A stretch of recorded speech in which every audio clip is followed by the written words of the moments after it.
واليوم راح اراويكم جزء من روتين حياتنا انا والوالده. تعالوا يعني. وين تردين اليوم اوديك؟ نفس المكان توديني دائما. حاليا انا بحي الحسين بشارع المصلحه، وهسه وصلنا لاسواق تينو وزيتون. يما امانه شنو تحبي اكثر شيء بهاي الاسواق؟ الخضره عندهم واللحوم والدجاج كله فريش. تعال خل نروح نشوف.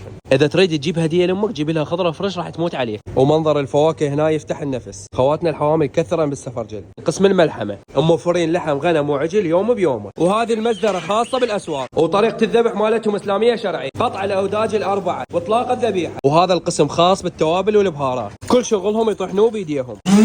موفرين حليب جاموس وبقر وبيض عرب ودهن حر وزبد عرب. اما القيمر عرب عالم ثاني. وهذا قسم الكرزات، اكثر النسوان العراقيات يدورن على هذا اللب جوز، وعلى طول يوفرون العروض للزبائن. وعندهم قسم للدايت والناس اللي تعاني من حساسيه الحنطه. هذا القسم خاص للمنظفات مختلف الماركات. وهذا كله قسم البقوليات. عنوانهم كربلاء حي الحسين بدايه شارع المصلحه. لا تنسون اللايك واشتراك. تحياتي.